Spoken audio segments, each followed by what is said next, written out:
Vacas que producen más leche y carne consumiendo menos alimento. Cultivos resistentes a las sequías y además con mayor rendimiento por hectárea. Esos son ejemplos de innovaciones que se están incorporando en el sector agropecuario en el mundo para que la producción de alimentos sea resistente al cambio climático y al mismo tiempo reduzca sus emisiones de efecto invernadero. Un país que se destaca en esa línea de innovación agropecuaria es Australia, uno de los principales exportadores en ese rubro en el planeta. Y allí, un uruguayo viene teniendo un papel relevante en el desarrollo y la aplicación de estas mejoras que se basan en la genómica.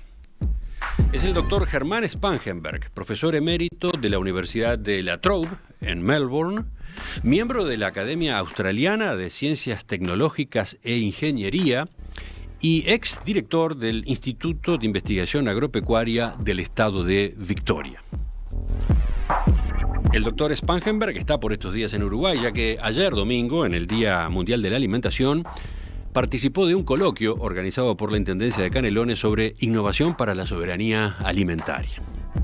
Aprovechando esa presencia acá, vamos a conversar con él en los próximos minutos sobre la experiencia australiana y también sobre lecciones, referencias que Uruguay puede sacar de aquel país. Doctor Spangenberg, buen día, gracias por acompañarnos. Muchas gracias, es un placer estar aquí. Usted se graduó como ingeniero agrónomo acá, en la Universidad de la República. ¿Desde hace cuánto tiempo está radicado en Australia? Hace 27 años que estoy en Australia, pero tuve un interludio en Europa.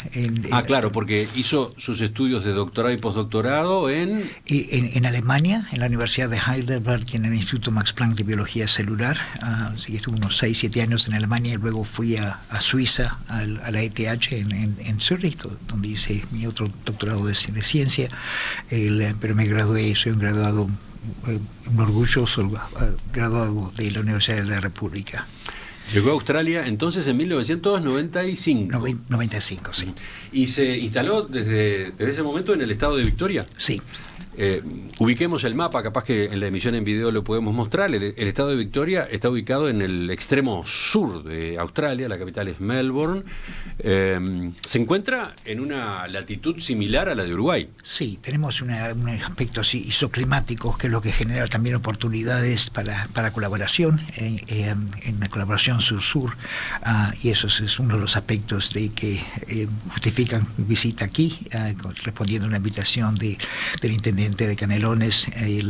Es un área que queremos explorar. Sí, solemos mirar con frecuencia a Nueva Zelanda también por lo mismo, ¿no? Pero dentro de Australia, el estado de Victoria es el que más se nos parece en ese sentido, dice usted. Sí, tenemos similitudes en cuanto a la diversidad de suelos, a la diversidad de ambientes productivos.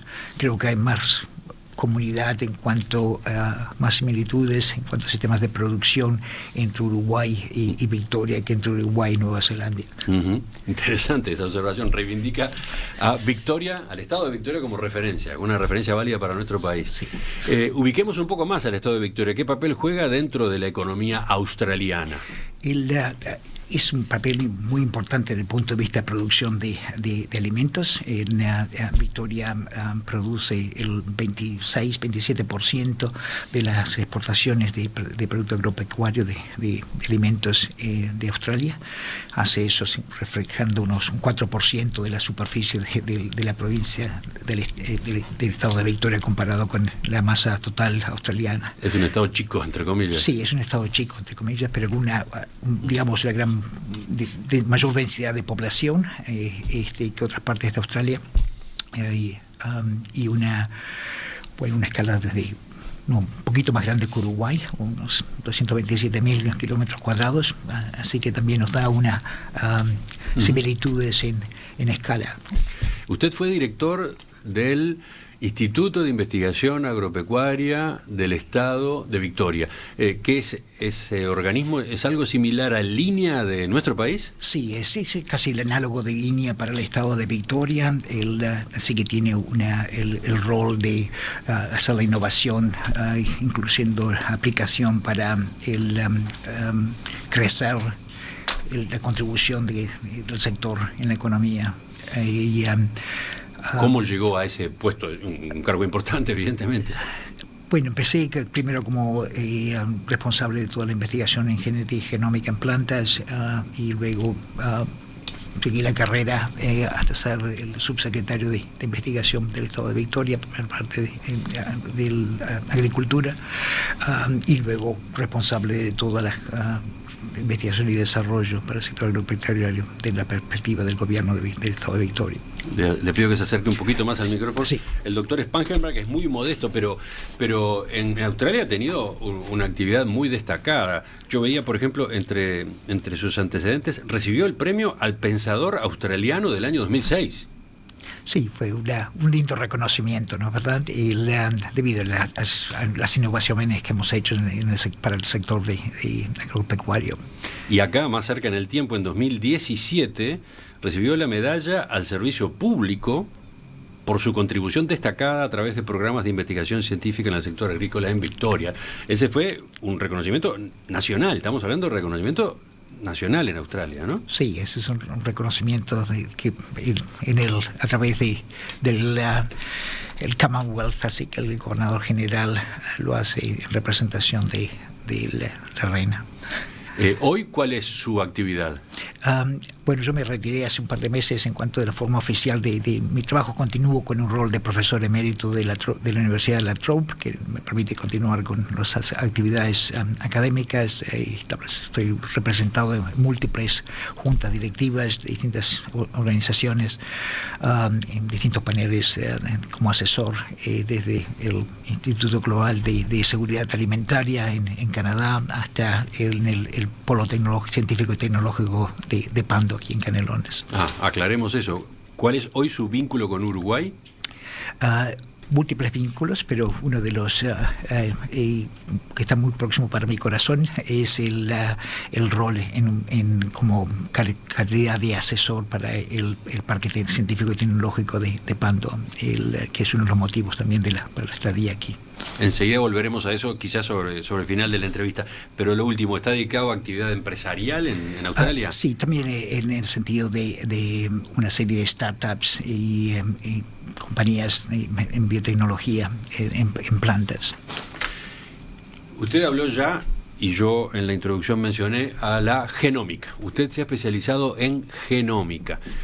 Creo que para seguir esta entrevista conviene que acá hagamos una pausa y que usted nos explique, que usted repase qué es la genómica, porque no tengo tan claro que todos la dominemos. Y creo que es fundamental para entender lo que vamos a charlar, ¿no? ¿Qué es la genómica? Bueno, la genómica es básicamente describir la variación a nivel de nucleótidos de bases en los cromosomas de un organismo. Así que lo que hace es leemos el código genético involucrado en distintos organismos. No es ingeniería genética. Bueno, ahí está. Tenemos que hacer esa disquisición, sí, para empezar, ¿no? Es muy importante, sí. ¿Cuál es la diferencia entre la genómica y la genética? La ingeniería genética, lo que uno hace es uno transfiere un gen de un organismo a otro organismo que se integra. En el caso de la genómica es simplemente leer el código de ese organismo y correlacionar las variantes en esa frase, que son cromosomas, digamos, que uno lo describe a nivel de las 4 letras del código genético, cómo esas variaciones contribuyen al fenotipo, las características del organismo. Y esa es una de las quizás invenciones más importantes que científicos en nuestra organización han desarrollado, que es la terminología de selección genómica. Selección genómica. Exacto. Que no es lo mismo que selección genética. Es una herramienta muy poderosa para seleccionar genéticamente. No es ingeniería genética, y lo que hace es básicamente correlaciona variación a nivel de los polimorfismos en el genoma, variaciones a nivel de la secuencia de un organismo, con las características asociadas correspondientes, y desarrolla una ecuación de predicción basada en esa correlación de genoma. ¿Algún ejemplo para que el oyente se ubique? Más allá de que después vamos a ver avances que en base a la genómica ustedes han logrado o se están logrando en Australia, en el campo de la producción agropecuaria. Pero algún ejemplo concreto de esto que usted estaba explicando. Por ejemplo, caracterizar la diversidad de una línea de trigo en cuanto a su tolerancia a sequía. Contestar la pregunta cuáles son las mutaciones en ese genoma, esas diferencias de una línea comparada con otra que contribuyen a al nivel de tolerancia a sequía, o cuánto de esas variaciones en el genoma contribuyen a componentes de rendimiento. Esos son ejemplos. Y lo que se establece lo que llamamos población de referencia, en las cuales medimos bien las características del fenotipo, características productivas, rendimiento, tolerancia a sequía, tolerancia a salinidad, por ejemplo, y la variación en la secuencia del genoma de ese organismo, que lo llamamos genotipo. Así que es correlacionar genotipo con fenotipo y luego aplicar esa ecuación de predicción. Ecuación de predicción. Sí, es una predicción genómica que está basada en ese análisis, la sumatoria del efecto de cada uno de esos cambios de pares de bases en el genoma, en la secuencia del genoma, cómo contribuyen al fenotipo. Y luego uno puede aplicar esa ecuación de predicción a candidatos de selección. Candidatos de selección. Por ejemplo, plantas de trigo. Queremos identificar los mejores para hacer un cruzamiento. Y en las cuales podemos hacer esa determinación basada en el genoma solo, en la información del genotipo. Otro ejemplo, para hacerlo un poco más claro, para demostrarle la ventaja que eso tiene. Si queremos mejorar el ganado bovinos de leche, queremos seleccionar los mejores toros, podemos tener una población de referencia en las cuales tenemos los registros en cuanto a producción de leche. Tenemos la información en cuanto a la variación en la secuencia de los genomas de esos animales. Establecemos esa ecuación de predicción y la podemos aplicar entonces en el momento de nacimiento con parte de test forénsico del pelo de una cola de un ternero o una ternera, y con el ADN y la información de genotipo de ese material en el momento del nacimiento podemos determinar cuál es el mérito genético de ese animal. De modo de que, por ejemplo, ese torito se puede utilizar para inseminación mucho más temprano, en el momento cuando llega a pubertad, en vez de tener que esperar 6 años a ver la producción de la progenie de ese animal. Así que selección genómica nos permite reducir el intervalo generacional, reducen por consecuente los costos y también nos permite incrementar la intensidad de selección. Podemos de una gran población seleccionar con mejor precisión los animales que queremos utilizar para crear la progenie siguiente. Y el mismo concepto es aplicable a todas las especies en que trabajamos.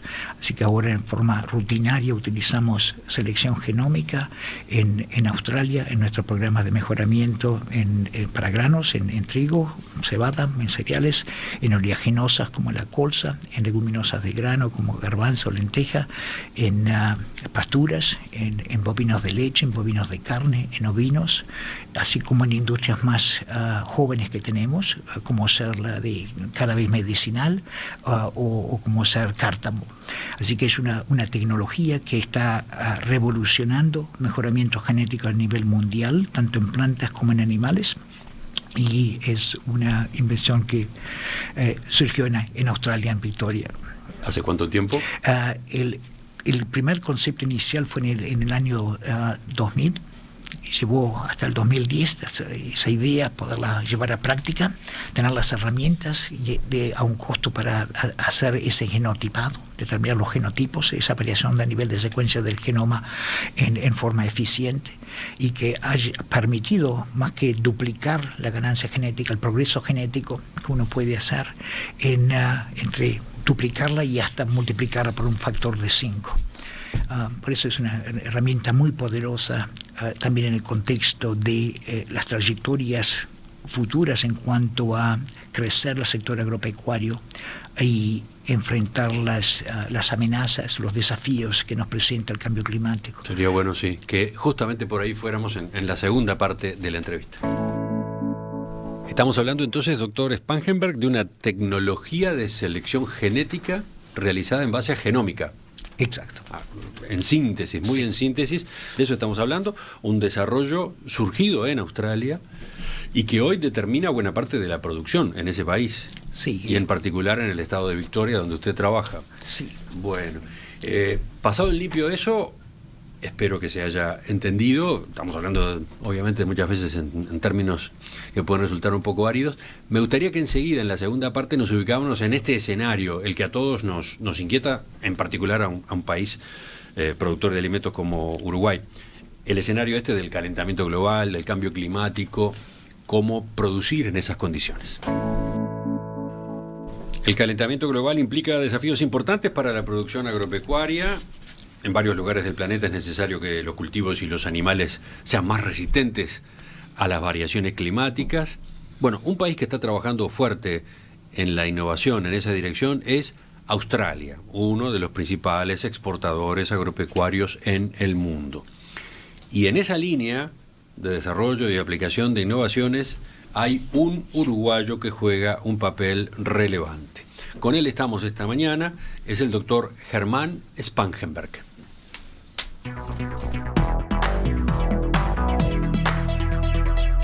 Doctor Spangenberg, el cambio climático tiene incidencia sobre la seguridad alimentaria global.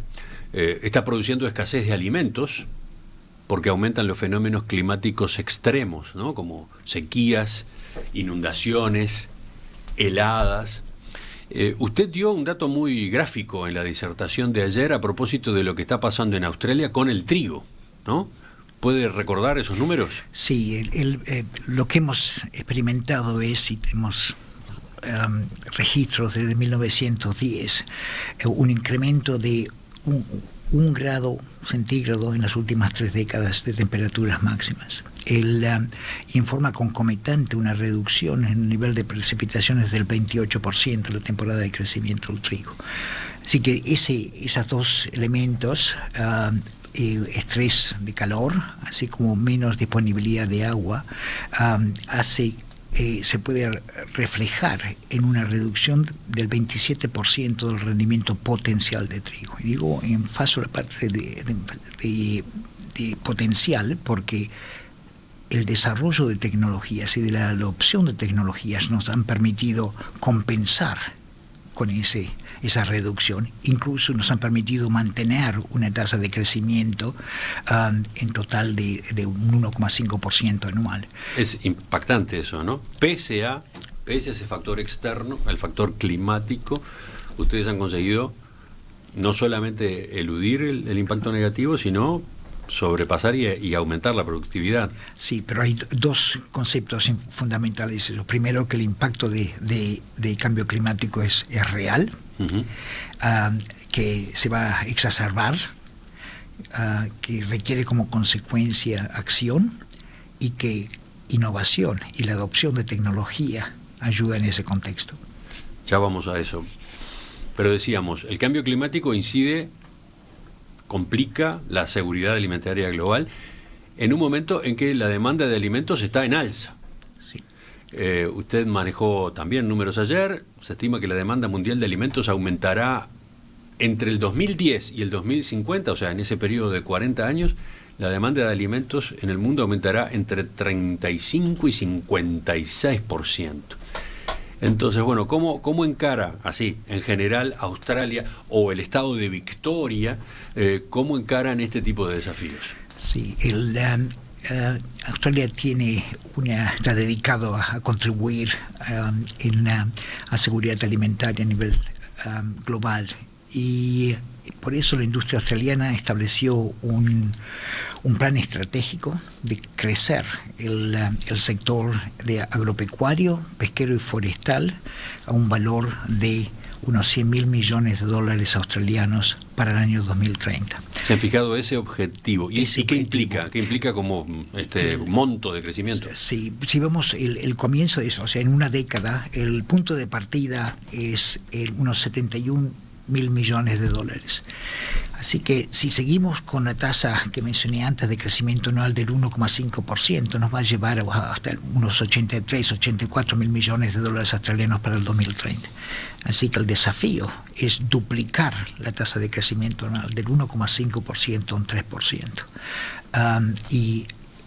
Una duda antes de seguir. ¿Por qué se fijaron ese objetivo? ¿Por qué eso de llegar a una producción agropecuaria en términos generales de 100.000 millones de dólares australianos para el año 2030?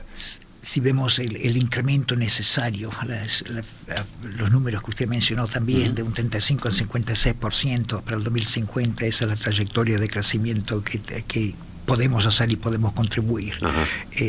Innovación y tecnología nos ayuda en llevar esa trayectoria.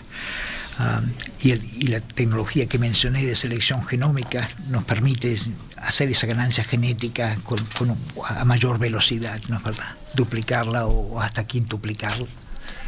Son números y son desarrollos impactantes, así mirados por lo menos desde acá. Le propongo que justamente nos detengamos en algunos ejemplos concretos. Usted citó varios de innovaciones que se están introduciendo en Australia para que la producción agropecuaria sea que, mayor, pero al mismo tiempo superando los inconvenientes del cambio climático. Exacto, así que hay dos componentes. Uno, asegurarse que podemos crecer en valor el sector, pero hacerlo de una forma también que podemos mitigar los efectos del cambio climático, no solo adaptación para al mismo momento hacer una reducción de emisiones de gases de efecto invernadero. Una parte de estas innovaciones tiene que ver con lograr cultivos, pasturas y animales más resistentes al cambio climático. Exacto. Veamos este ejemplo primero. Si tomamos un ejemplo que es esa narrativa que mencionaba de que hemos experimentado en las últimas 3 décadas un incremento de temperaturas de 1 grado centígrado, y lo llevamos eso al estado de Victoria y en el contexto de producción lechera, considerando que el estado de Victoria es el mayor productor de leche de Australia. Producimos más del 60% de la leche y más del 85% de las exportaciones de productos lácteos de Australia. En Australia tenemos entre 100 y 120 días por año de estrés, que las vacas experimentan estrés por calor. 4 días consecutivos, un evento de calor de 4 días consecutivos lleva a una reducción del 40% de la producción de leche del animal durante el evento de 4 días, y así como, además de eso, a un 10% de reducción en la leche por el resto de la lactancia. Eso significa de que en el estado, un evento solo de calor en el estado de Victoria representa una pérdida de 40 millones de litros de leche. Así que lo que hemos hecho es desarrollar los primeros, lo que llamamos en inglés es genomic breeding, valores de mejoramiento genómicos. Utiliza la tecnología de selección genómica para habilitar al productor a seleccionar animales que tengan un menor impacto negativo en cuanto a producción de leche debido al estrés de calor, y compensar por esa pérdida o evitar pérdidas de producción de leche. Esos son unos ejemplos, los primeros valores del mundo en esa utilizando esa tecnología. Se preguntan los oyentes, en ese proceso de selección genética, ¿qué pasa con los animales no seleccionados? ¿Qué pasa con los animales que no tienen esa resistencia al estrés calórico? Es un valor de selección que también tiene gran importancia en el contexto de contribuir a bienestar animal. A ver. Porque vamos a tener manadas que van a sufrir menos de estrés de calor. Y la tecnología es seleccionar reproductores con ese objetivo. De modo de que el resto de los animales va a ir en las cadenas de valor como en la producción normal, pero no van a ser utilizados para generar las progenies siguientes. Ajá. Así que lo que eso nos permite es en forma continua mejorar el mérito genético de la manada, no solo incrementando productividad, pero también reduciendo estrés en el animal y mejorar de esa manera el bienestar animal. Por otro lado, están introduciendo innovaciones que permiten bajar las contribuciones de la ganadería al calentamiento global. De nuevo, acá, ¿algún ejemplo? Sí, el mayor contribución de gases con efecto invernadero en agropecuaria es la producción de metano, ¿no? Las eructaciones en rumiantes, en un cambio promedio, el 60% de las emisiones es metano. Y el metano es tiene 22 veces más poder de efecto de gas invernadero que el CO2 de anhídrido carbónico. De modo que ese es el objetivo fundamental que seguimos en primera instancia. Reducir las emisiones de metano en el ganado. ¿Básicamente en lechería o también en producción de carne? También en producción de carne, pero el foco de nuestro trabajo en Victoria es en el contexto de producción de leche. Por supuesto que hay oportunidades de extrapolar y utilizar las mismas estrategias para bovinos de carne. Así que para dar un poco dos conceptos importantes. Uno es reducir la intensidad de metano, es decir, reducir la cantidad de metano que se produce por unidad de producto, en el caso de bovinos de leche, por litro de leche.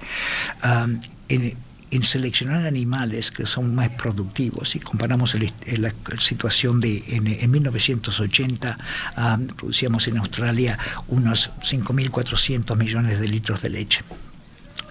4 décadas más tarde producimos ahora unos 8.600 millones de litros de leche, con una manada de similar número de animales. Ajá, con la misma cantidad de animales o similar, el aumento ha sido muy fuerte. Muy fuerte. Y eso significa... De un 50%, del orden del sí, 50%. O un 40%. Así que si vemos lo que eso reflexionamos un poco en esos números, en 1980 producíamos 33 gramos de metano por cada litro de leche. Hoy producimos solo 20 gramos de metano por litro de leche. Así que hemos reducido la huella de carbono por litro de leche que exportamos en un 40%. Así que eso ha sido una de las estrategias para reducir el impacto. Por supuesto que eso no. Pero eso vino por la vía del aumento de la productividad, digamos. Exacto, así que eso ha reducido la intensidad de metano. Otro trabajo complementario que hacemos es estrategias que reduzcan la producción de metano per se. Ajá. Así que intensidad de metano y producción total de metano. Y la forma que estamos trabajando en ese área es, lo que hacemos es seleccionar animales que produzcan lo mismo con menor insumos, que son nuevamente otra de las innovaciones como primeras en el mundo de valores genómicos de selección para lo que llamamos alimento ahorrado o feed saved. Alimento ahorrado. Así que eso implica que necesitamos unos 100 kilogramos de materia seca menos por año por vaca para producir el mismo nivel de leche. Así que estimamos que la combinación de estas tecnologías, aplicar selección genómica en el contexto de reducir emisiones, nos va a permitir reducir la producción total de metano en un 34% y nos va a permitir reducir la intensidad de metano, es decir, la cantidad de metano por unidad de producto en un 46%. Eso no es toda la parte de la otra dimensiones, por supuesto, son intervenciones nutricionales. Australia tiene un liderazgo, y nosotros lo estamos evaluando en el contexto de producción lechera, de la utilización de algas, de Asparagopsis se llaman, que producen un bromofomo, que es una forma de reducir la producción de de metano complementario. Así que dos Acá estrategias. había una pregunta que venía de la audiencia de Alejandro sobre si se utilizaban algas en Australia para alimentar el ganado, teniendo en cuenta que de esa forma se reducen las emisiones de gas metano. Exacto, y la tecnología es relativamente fácil de adoptar si uno tiene un sistema de producción, digamos, estabulado, que lo que compartimos en el hemisferio sur, Nueva Zelanda, Australia, y oportunidades también de colaboración aquí en Uruguay, es que tenemos criamos animales a pastura. De modo que buscar estrategias nutricionales en las cuales, por ejemplo, en el contexto lechero, que los extractos de las algas sean suministrados cuando el animal está siendo ordeñado. ¿Cuándo está? Está siendo ordeñado, porque es la forma fácil de suministrárselo. Pero hay otras estrategias nutricionales que estamos optimizando en el contexto de producción lechera, así que nos hace nuevamente es una oportunidad común, así que la respuesta a la pregunta es sí, estamos trabajando en la utilización de algas en el contexto como intervención nutricional a los efectos de complementar las estrategias de selección genética, utilizando genómica para reducir emisiones. Le pregunto, para terminar esta parte de la entrevista, doctor Spangenberg, a propósito de otra innovación que usted mencionó ayer, innovación en agrobioindustria con aplicaciones en la salud. En dos palabras, ¿de qué se trata? Se trata de estrategias para solucionar un problema, una amenaza muy importante que tenemos, que es la resistencia antimicrobiana, es la aparición de microorganismos, fundamentalmente bacterias, que se han convertido resistentes a múltiples antibióticos. Ahí aparecen, para solucionar este inconveniente, como gran ayuda, el canguro y el ornitorrinco. Exacto. Y el problema es, la amenaza es muy importante. En el prepandemia, el 2019, a nivel mundial, tuvimos 1,3 muertes debidas a bacterias con resistencia a múltiples antibióticos. La solución de descubrir nuevos antibióticos, encontramos una oportunidad en mamíferos únicos en Australia, marsupiales, el canguro como representante, y mostremos el ornitorrinco. Y uno de los modelos que utilizamos es un cangurito que lo llamamos el wallaby. De ese canguro se tomó, ¿cómo decirlo?, inspiración. Exacto, se tomó inspiración porque la cría es básicamente un embrión externalizado. Tiene un tamaño de una uña de un pulgar, pesa menos de medio gramo. Le pido que pare un poquito, vamos lento. La cría, dice usted, es un embrión externalizado. Sí. Claro, usted dice, es un embrión, pero que no está dentro del cuerpo de la madre, sino que está afuera. Exacto. Está en esa especie de bolsa, ¿no?, que caracteriza al canguro. Exacto. De hecho es un embrión, pero está afuera. ¿Y entonces qué es lo que le llamó la atención a ustedes? Entonces, que no tiene un sistema inmunitario desarrollado. La consecuencia es que toda la protección la recibe a través de la leche materna. Ajá. Y a su vez está en un ambiente, en el marsupio, en la bolsa, que está lleno de patógenos. O sea, está en un ambiente lleno de patógenos, está al exterior, entre comillas, y sin embargo sigue adelante. Exacto. Y la clave es que la hipótesis era que teníamos que encontrar péptidos antimicrobianos en la leche de este wallaby, de este cangurito.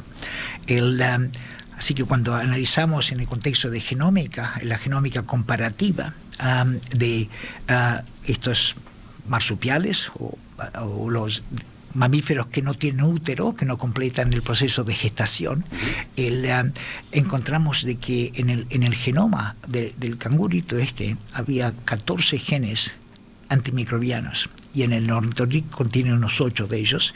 Uno de ellos, que es lo llamamos el antimicrobiano 1 del wallaby, mata todas las bacterias resistentes a múltiples antibióticos que evaluamos, lactobacterias gram positivas, gram negativas, es 12 veces más potente que ampicilina, 10 veces más potente que tetraciclina, 26 veces más potente que cloranfenicol.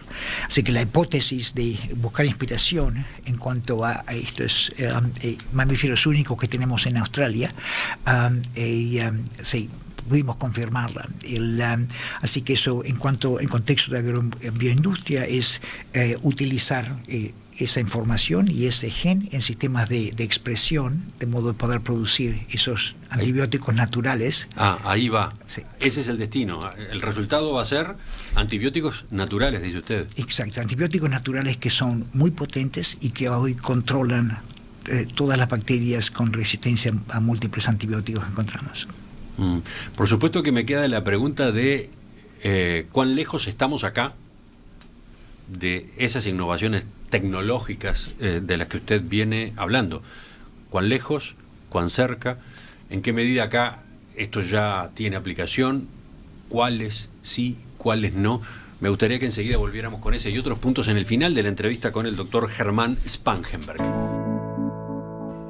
Llegamos a la tercera y última parte de esta entrevista con el doctor Germán Spangenberg, uruguayo, que reside desde el año 1995 en Australia, donde, entre otras cosas, fue director del Instituto de Investigación Agropecuaria del Estado de Victoria, que él señalaba es muy interesante como referencia para Uruguay, por las características de su producción agropecuaria, por la latitud en la que se encuentra esa zona del país. Es un científico especialmente destacado, recibió el premio al Pensador Australiano del año 2006, en 2017 recibió la medalla del Servicio Público por su contribución a través de programas de investigación científica en el sector agrícola allí en el estado de Victoria. Doctor Spangenberg, estábamos conociendo con su resumen algunos ejemplos de innovación en la producción agropecuaria realizada en base a genómica, lo que permite aumentar la productividad, lo que permite que tanto animales como cultivos enfrenten en mejores condiciones el cambio climático. Por ejemplo, la falta de precipitaciones, por ejemplo, las altas temperaturas. Por supuesto que interesa saber, y aparece de parte de la audiencia una cantidad de detalles, pero primero un énfasis. Hay oyentes que quieren que quede claro eso. Por lo que usted señalaba, entonces, no hay manipulación de genes. No, lo que se hace es selección genética, ¿no? Exacto, se hace selección genética con información genómica y no es manipulación genética, no es ingeniería genética. Así que es simplemente utilizar nuevas herramientas para selección genética para hacerla más eficiente. Después, tengo igual algunas preocupaciones. Me da miedo, dice Andrés. El ser humano sigue creyéndose Dios. Cada vez el banco de genes diversos se va achicando, se van a ir perdiendo variabilidad genética para proteger a la humanidad. Todo en pos de una mayor producción. ¿Qué dice usted sobre este tipo de inquietudes? Que no hay necesidad de preocuparse. ¿No? La realidad es básicamente la inversa de eso. En selección genética tenemos que mantener diversidad.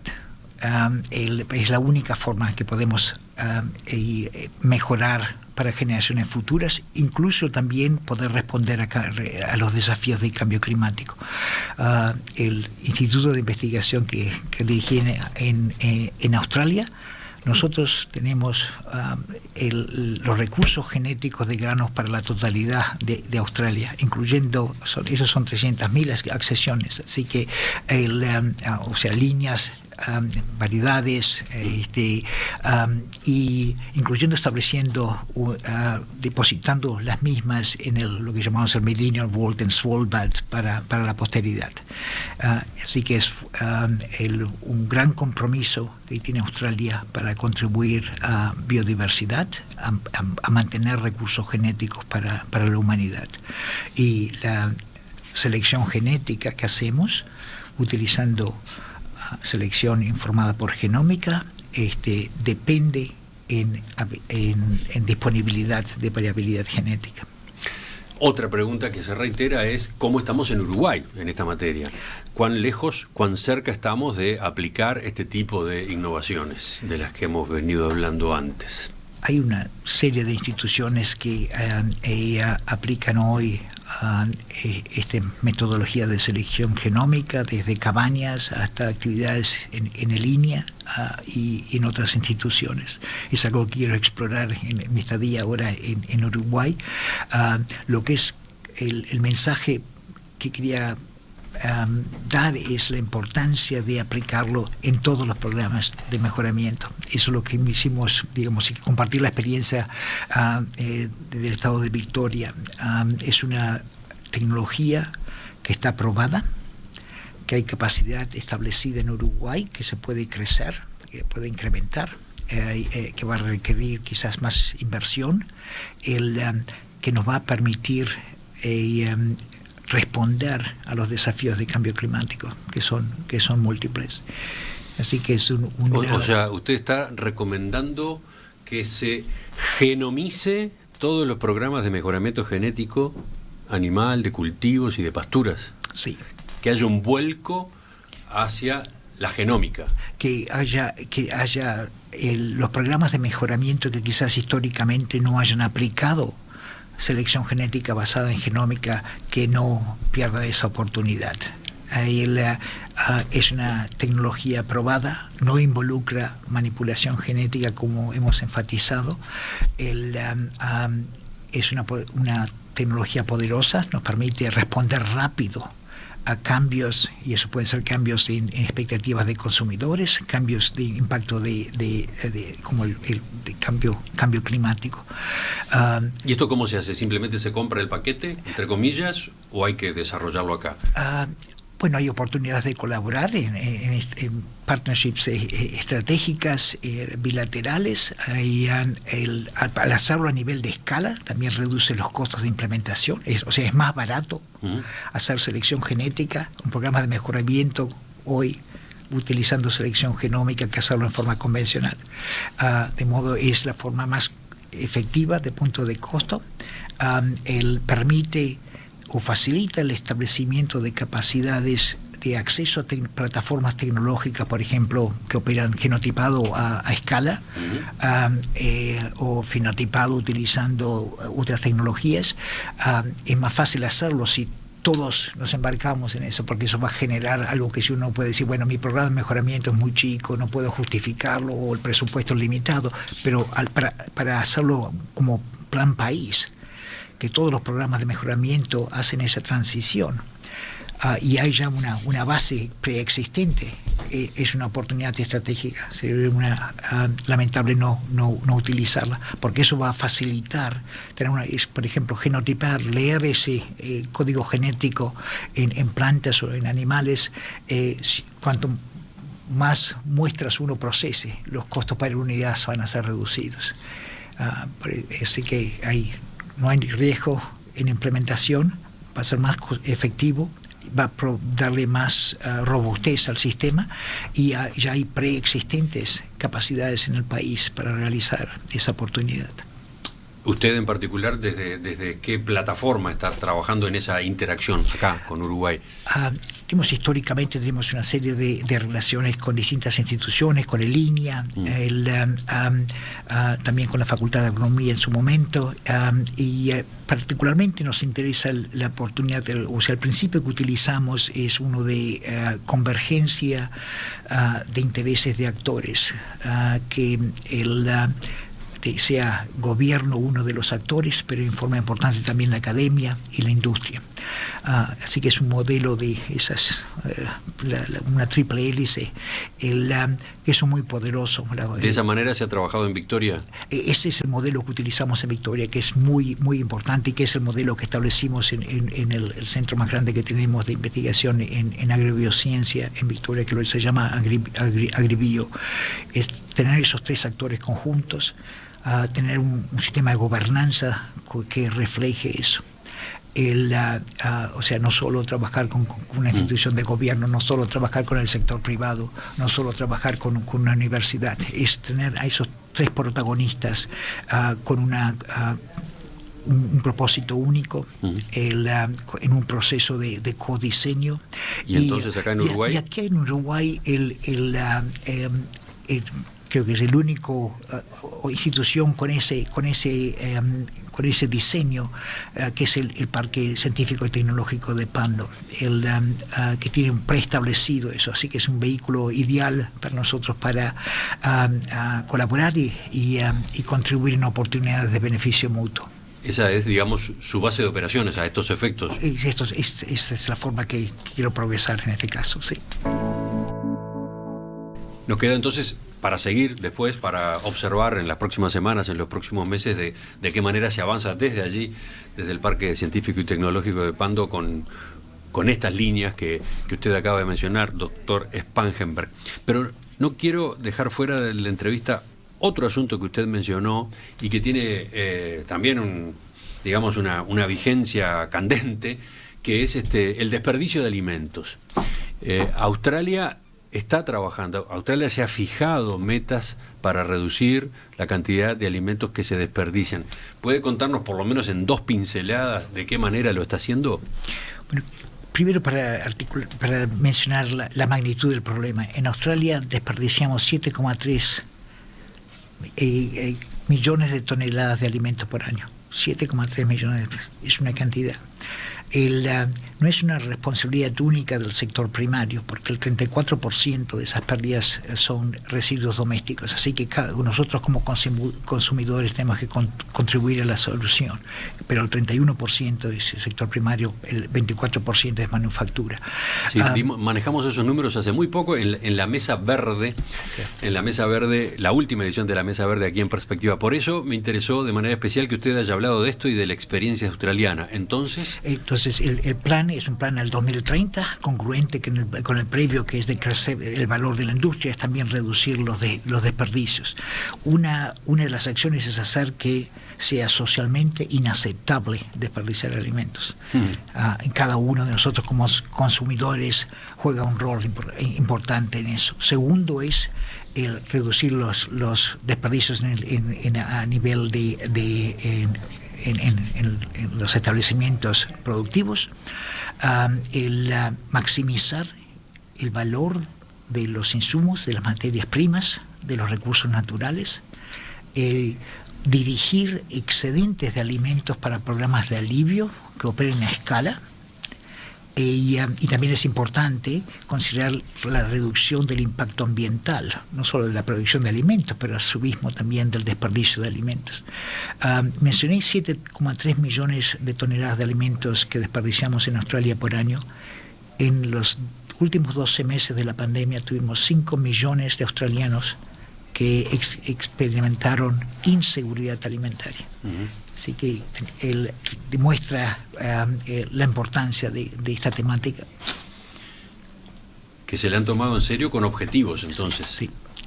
Porque en general en el mundo hay una preocupación en esta materia. El desafío es cómo llevar a la práctica líneas de acción que resulten efectivas, ¿no? Sí, pero hay también una buena base económica de hacerlo. El implementar ese plan de acción para el 2030 que Australia tiene en cuanto a reducción de desperdicios de alimentos va a generar unos 25.000 millones de dólares australianos para el año 2030 de valor agregado y va a generar 35.000 nuevos empleos.